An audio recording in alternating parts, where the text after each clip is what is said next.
2022년 8월 23일 오늘의 말씀 시작하겠습니다. 오늘 나눌 말씀은 요한계시록 11장 3절에서 6절 말씀입니다. 내가 나의 두 증인에게 권세를 주리니 그들이 굵은 베옷을 입고 1260일을 예언하리라. 그들은 이 땅에 주 앞에 서 있는 두 감람나무와 두 촛대니 만일 누구든지 그들을 해하고자 하면 그들의 입에서 불이 나와서 그들의 원수를 삼켜버릴 것이요 누구든지 그들을 해하고자 하면 반드시 그와 같이 죽임을 당하리라. 그들이 권능을 가지고 하늘을 닫아 그 예언을 하는 날 동안 비가 오지 못하게 하고 또 권능을 가지고 물을 피로 변하게 하고 아무 때든지 원하는 대로 여러 가지 재앙으로 땅을 치리로다. 아멘. 요한계시록 11장에서 요한은 성전과 제단과 그 안에서 경배하는 자들은 측량하되 성전 바깥 마당은 측량하지 말라는 명령을 받았습니다. 여기에서 성전과 제단과 그 안에서 경배하는 자들은 모두 한 가지를 의미하는데 바로 예수 그리스도로 말미암아 구원받은 하나님의 자녀가 된 모든 사람들, 그러니까 예수 그리스도와 연합하여 성전된 모든 신자들입니다. 또한 측량한다는 것은 안전하게 보호하신다는 의미라고 했습니다. 그런데 성전 내부는 측량하고 성전 외부는 측량하지 않았습니다. 이것은 하나님께서 성전 내부, 그러니까 신자된 우리들의 마음과 중심을 안전하게 보호하시고 보존하실 것이나 세상에서 성전으로서 존재하며 살아가야 하는 현실로서는 이방인들에게 짓밟히는 일이 있을 수밖에 없다는 것을 의미한다고 했습니다. 그러나 그 시간은 42달로 정해져 있고 반드시 끝이 있습니다. 그 시간 동안 신자된 우리는 연단되어 온전한 하나님의 사람으로 만들어져 갑니다. 그래서 이 기간은 교회가 박해받는 기간이기도 하지만 또한 양육받는 기간이기도 한 것입니다. 그렇게 성전을 측량하라 라는 명령 이후에 두 증인이 등장합니다.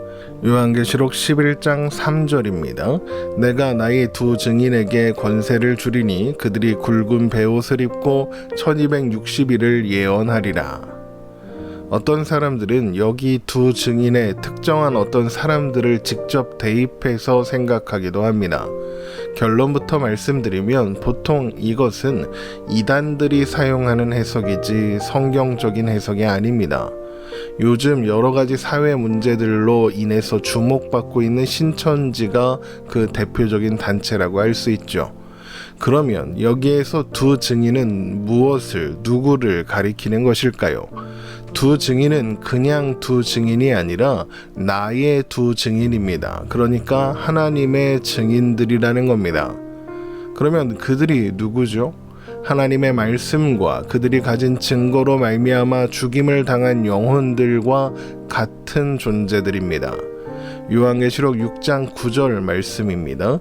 다섯째 인을 떼실 때에 내가 보니 하나님의 말씀과 그들이 가진 증거로 말미암아 죽임을 당한 영혼들이 제단 아래에 있어. 하나님의 말씀과 그들이 가진 증거로 말미암아 죽임을 당한 영혼들, 그들이 누구라고 했습니까? 그리스도의 증인된 모든 자들, 곧 모든 신자들이라고 했습니다.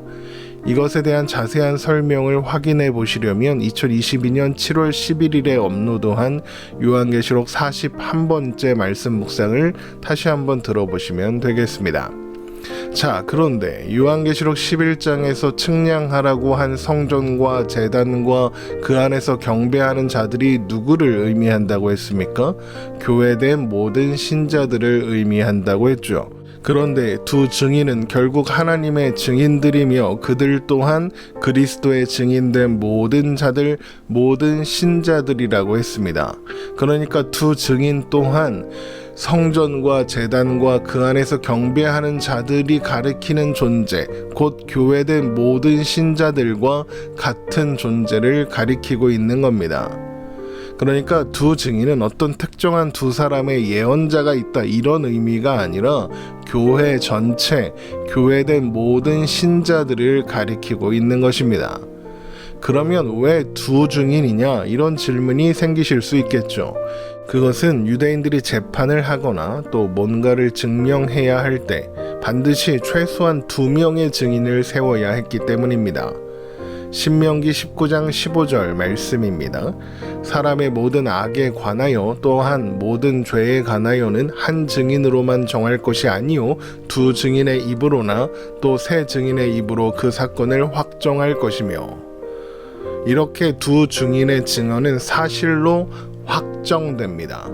결국 요한계시록 11장에서 교회를 두 증인으로 표현하고 있는 것은 교회가 증인이다, 교회가 증인의 역할을 한다 이런 의미가 되는 겁니다. 그래서 이 두 증인이 증거하는 기간이 1260일인 겁니다.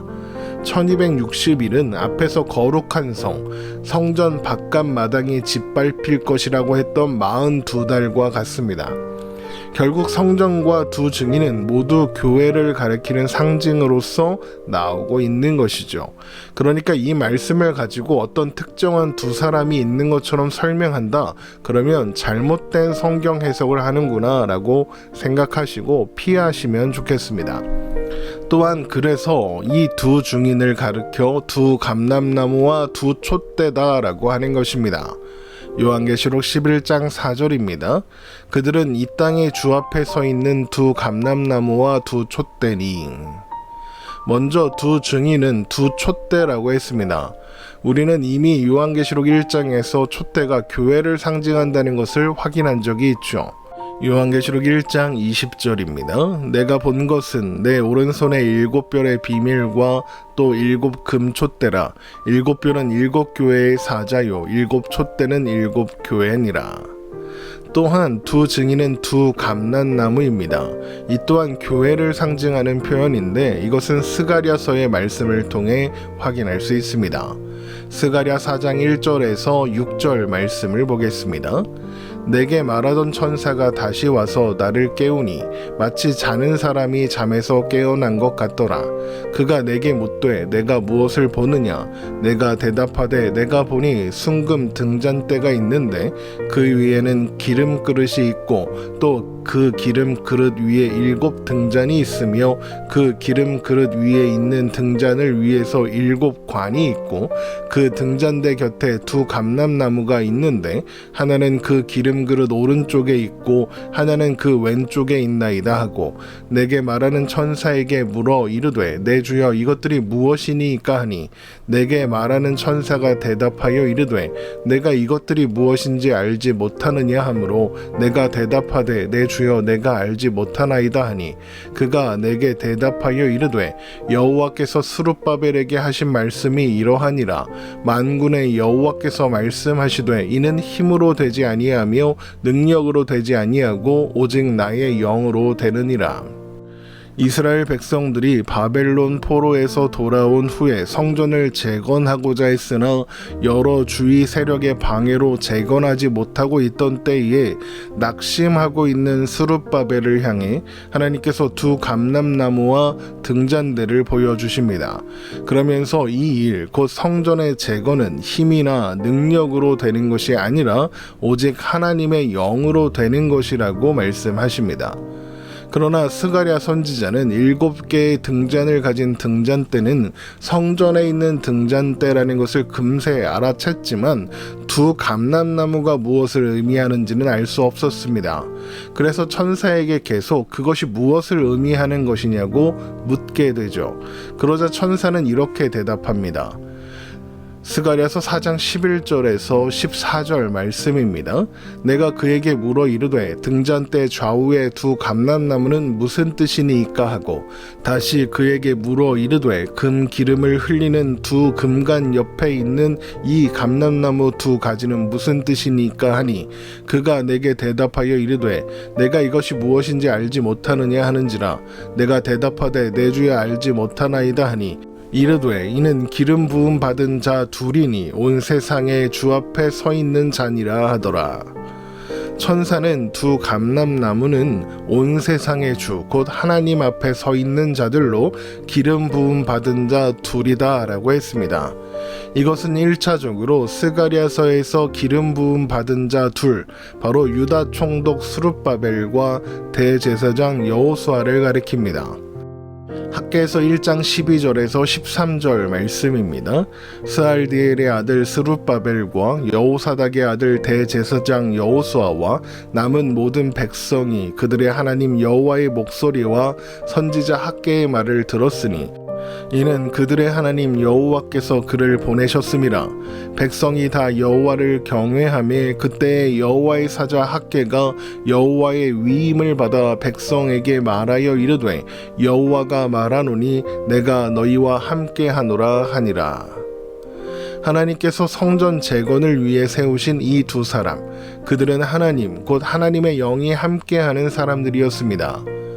그런데 이 두 사람은 장차 올 것의 예표로 여호수아와 스룹바벨은 제사장과 왕권을 상징합니다. 제사장 그리고 왕, 그러니까 떠오르는 게 하나 있으실 겁니다. 바로 왕 같은 제사장이죠. 베드로전서 2장 9절입니다. 그러나 너희는 택하신 족속이요 왕 같은 제사장들이요 거룩한 나라요 그의 소유가 된 백성이니 이는 너희를 어두운 데서 불러내어 그의 기이한 빛에 들어가게 하신 이의 아름다운 덕을 선포하게 하려 하심이라. 그러니까 두 감람나무가 상징하는 두 사람, 여호수아와 스룹바벨은 예수 그리스도로 말미암아 시작된 교회를 예표하고 있는 것입니다. 또한 그 일이 어떻게 된다고 했습니까? 힘이나 능력이 아니라 오직 하나님의 영으로 됩니다. 스가랴서 4장 6절을 다시 한번 읽어보겠습니다. 그가 내게 대답하여 이르되 여호와께서 스룹바벨에게 하신 말씀이 이러하니라. 만군의 여호와께서 말씀하시되 이는 힘으로 되지 아니하며 능력으로 되지 아니하고 오직 나의 영으로 되느니라. 그러니까 결국 두 감람나무는 성령님과 함께 하나님의 영과 함께 성령을 힘입어 증인으로 존재하며 세워져 가는 존재, 곧 교회를 상징하는 것입니다. 베드로전서 1장 12절 말씀을 보겠습니다. 이 섬긴 바가 자기를 위한 것이 아니요 너희를 위한 것임이 계시로 알게 되었으니 이것은 하늘로부터 보내신 성령을 힘입어 복음을 전하는 자들로 이제 너희에게 알린 것이요 천사들도 살펴보기를 원하는 것이니라. 이렇게 교회는 항상 주님 앞에 있습니다. 요한계시록 11장 4절입니다. 그들은 이 땅에 주 앞에 서 있는 두 감람나무와 두 촛대니, 두 감람나무와 두 촛대 된 교회가 이 땅에 주 앞에 서 있다. 이것은 교회가 주님 대신 예수 그리스도의 소유이며 그렇기 때문에 주님께서 교회를 철저하게 지키시고 보호하신다는 의미입니다. 요한계시록 11장 5절입니다. 만일 누구든지 그들을 해하고자 하면 그들의 입에서 불이 나와서 그들의 원수를 삼켜버릴 것이요 누구든지 그들을 해하고자 하면 반드시 그와 같이 죽임을 당하리라. 여기서 해한다, 이것은 물리적인 가해만을 의미하는 것이 아닙니다. 우리는 이미 교회가 세상에서 증인으로 존재할 때 무시와 조롱과 핍박을 받을 수밖에 없다는 것을 확인했습니다. 그러면 해하지 못하게 하겠다는 것은 무슨 의미일까요? 그것은 어떠한 상황에서도 그 중심이 흔들리지 않도록 지키시고 보호하시겠다는 의미입니다. 세상이 아무리 대단한 것으로 유혹하고 또 핍박해도 하나님의 자녀된 우리의 권세를 빼앗을 수 없으며 하나님의 자녀된 운명을 실패하게 할 수 없다는 겁니다. 오히려 그런 시도를 하는 자들이 심판을 받게 될 것입니다. 로마서 8장 37절에서 39절 말씀입니다. 그러나 이 모든 일에 우리를 사랑하시는 이로 말미암아 우리가 넉넉히 이기느니라. 내가 확신하노니 사망이나 생명이나 천사들이나 권세자들이나 현재일이나 장래일이나 능력이나 높음이나 깊음이나 다른 어떤 피조물이라도 우리를 우리 주 그리스도 예수 안에 있는 하나님의 사랑에서 끊을 수 없으리라.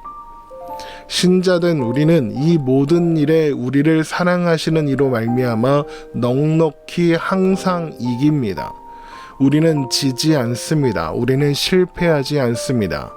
이어지는 말씀도 그 이야기를 하고 있죠. 요한계시록 11장 6절입니다. 그들이 권능을 가지고 하늘을 닫아 그 예언을 하는 날 동안 비가 오지 못하게 하고 또 권능을 가지고 물을 피로 변하게 하고 아무 때든지 원하는 대로 여러 가지 재앙으로 땅을 치리로다. 하늘을 닫아 예언을 하는 날 동안 비가 오지 못하게 한다. 여러분, 누가 떠오르십니까? 엘리야 선지자가 떠오르죠. 또한 권능을 가지고 물을 피로 변하게 하고 여러 가지 재앙으로 땅을 친다. 누가 떠오르십니까? 모세가 떠오릅니다. 엘리야와 모세, 그들이 어떤 사람들이었습니까? 하나님을 대적하는 자들 앞에서 담대하게 하나님의 말씀을 선포했던 사람들입니다. 그런데 아무도 그들을 해하여 멈추게 하지 못했습니다. 여기에서 우리가 주목해야 하는 것도 바로 이것입니다. 담대하게 하나님의 말씀을 선포하는 자들을 아무도 멈추게 할 수 없다는 겁니다. 교회에 증인된 사명을 중단하게 할 자가 없는 겁니다. 심지어 죽음마저도 말입니다.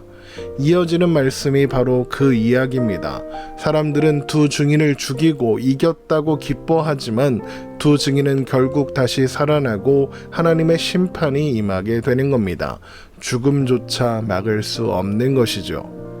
그래서 신자된 우리들은 모든 일에 넉넉히 이길 수 있습니다. 생사화복을 주관하시는 하나님이 우리를 사랑하시는 우리의 아버지이시기 때문입니다. 그래서 우리에게는 고난도 죽음도 유익합니다. 빌립보서 1장 21절입니다. 이는 내게 사는 것이 그리스도니 죽는 것도 유익함이라.